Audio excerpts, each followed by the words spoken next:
everyone, welcome back to the channel. Thanks for tuning in for another episode. I am down here in the basement bait shop starting to think about the Harris Chain of Lakes, which I'm going to be heading off to here shortly.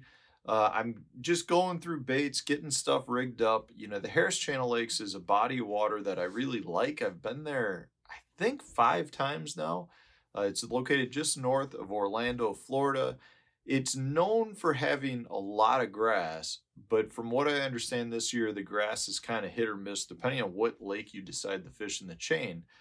But it's got me thinking about grass, because grass is what I love to fish up here in Wisconsin. In the North Country, grass is a major player. I mean, it holds all fish, and it doesn't matter what depth you're in. If there's grass, you'll catch fish. It could be in 2 feet of water. It could be all the way out in 20 feet of water. The point is, fish utilize grass as a place to kind of just hang out, as a place to feed, as a place to make their kind of the home territory. And if you understand how to fish grass, you're going to catch a lot more fish. And that doesn't matter if you're fishing up in New York and you're fishing green cabbage or milfoil, or down in Florida or Alabama fishing hydrilla. Really doesn't matter. If you understand grass, you'll know how to catch more fish, and it's one of the things that I feel like I excel in. Grass fishing is just something that I truly enjoy doing because I've grown up doing it. When I started tournament fishing on the Fox Chain of Lakes in Illinois, you're talking about lakes that are heavily overgrown with grass, at least the northern lakes in that chain. So it's something that if you grow up fishing, it feels natural. If you grow up fishing in the Ozarks and there's not much grass, it can be pretty intimidating. So what I want to do today is talk about the best baits you can throw for grass, no matter where you're at. If you are in New York, Wisconsin, Illinois, like Alabama, Florida, it doesn't matter. If your lake has grass, these baits are the best baits that you can throw. Yes, there'll be a few different types of baits or other baits that you can get to work, but I'll guarantee you these 5 baits will get bites for you wherever you're at fishing grass. All right, so that's what I want to get into here. I do want to remind you guys that I've got a bunch of lake breakdowns, and a lot of the lakes I specialize in do have grass in the North Country. So go to my description, click the link to the fishthemoment.com, and you'll have lake breakdowns done by myself, Johnny Schultz, as well as Randy Blockett. I specialize on smallmouth lakes throughout the country and the northern lakes in the country. So check those out. A lot of grass-filled lakes. Also, if you're looking to support the channel, do your shopping at Tackle Warehouse using the Matt Steffen fishing link that's in my description. Heck, cut that link into your browser and then bookmark it, and then your future Tackle Warehouse purchases will also go to Matt Steffen Fishing. It's a good way to support the channel. All right, so getting into these baits that are made for fishing grass lakes. All of these will be excellent choices to go with, but you got to keep in mind that depending on the type of grass you have, the depth that the grass is at, they all won't necessarily work at the same time. But I assure you that these 5 baits, no matter what depth, no matter what type of grass, no matter how it's set up in your lake, that one of these 5 baits will allow you to catch more fish fishing grass. So I'm going to share these with you. The first, and one of the probably the most well-known baits for fishing grass, is a lipless crankbait. A lipless crankbait like this Berkeley War Pig is just a great way to cover lots of grass that's somewhat more submerged. In my opinion, a lipless really excels in grass that is down in the bottom half of the amount of water you're fishing. So if you're fishing at 8 feet of water, if you've got grass that's from 0 to 4 feet off the bottom, that's when a lipless becomes really good, because you can tick the top of the grass as you're retrieving it. You can yo-yo it through, but if you get grass that's too tall, it really balls up a lipless crankbait like this War Pig.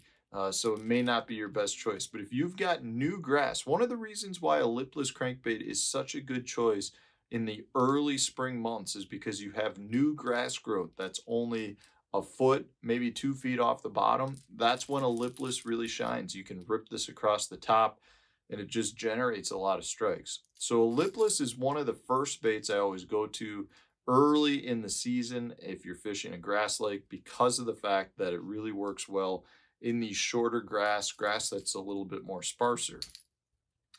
Now, moving on to something that works in really heavy grass is a swim jig, like the Dirty Jig swim jig here.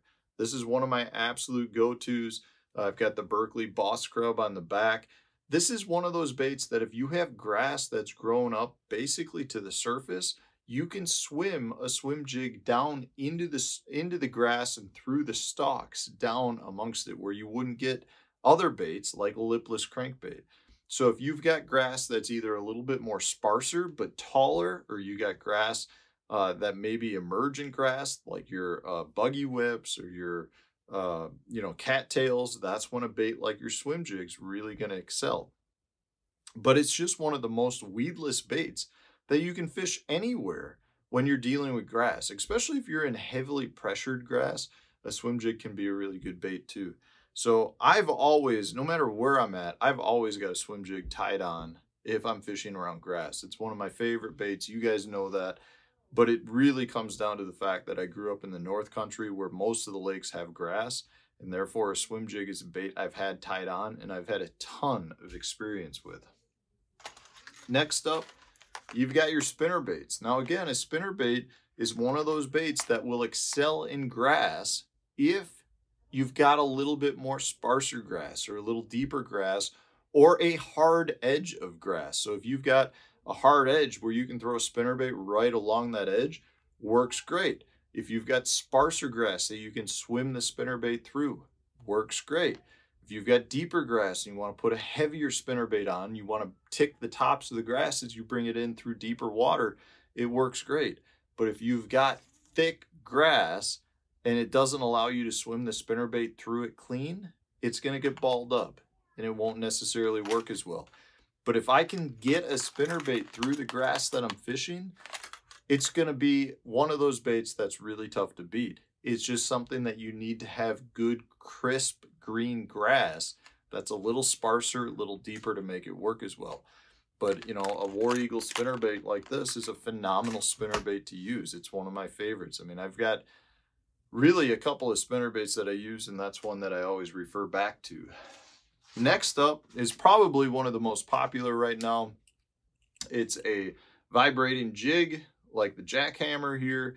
Absolutely fantastic bait for fishing around grass. It's one of those baits that even if you've got super thick grass, you can work it over the tops, you can rip it through, and it comes through relatively clean. If you've got, you know, grass that's deeper and only a foot or two off the bottom, you can work it down through that. It is one of the few baits that you can work in most situations. The one thing I'll say with a vibrating jig is I don't think you get as many bites.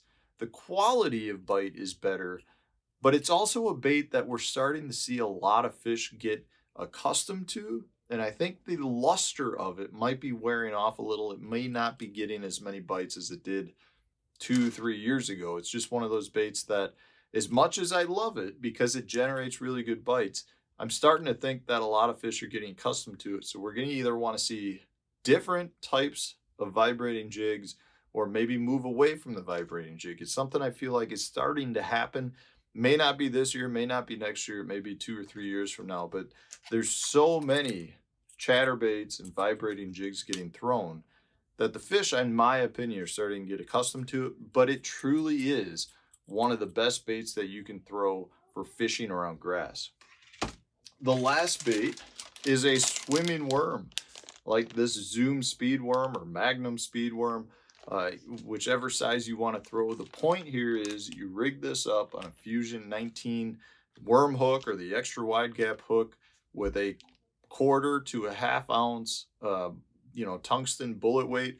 You can swim this down through the weeds, get it back to the boat in a weedless condition, and really just generate a lot of bites and be able to get this bait down to fish that won't come up through the grass to hit some of the other baits. That's one of the keys to a swimming worm. It's something that a lot of the people down in Florida or up north where you've got lakes that are really, really heavily filled with grass, it's not a secret by any means. It's a great bait for generating bites even if you're not fishing grass, but when you're in grass, it's one of the few baits that really lets you get your bait down into the grass, swim it through the stalks, and generate a lot of strikes. It's definitely a bait that I have on anytime I head to a lake that's got a bunch of grass in it. So those 5 baits, guys, yes, there's other baits. Yes, if you've got topped out grass, you've got some of your punching baits, you've got some of your frogs. Yes, there's other variations of baits that work, but I assure you, these 5 grass baits will get you bit any place that has grass. I don't care if it's 2 feet off the ground or 6 feet off the bottom. It doesn't matter. You know, it could be sparse grass, super thick. One of these 5 baits, you will be able to work in any grass situation and it will get bit. These are some of the best grass baits that have ever been made. They're meant to be fished through grass. And I just can't go anywhere that has a grass in it and not have these baits tied on because they work that well. So I hope you enjoyed the video. If you did, hit that like button and stay tuned for tomorrow's video. Thanks for watching.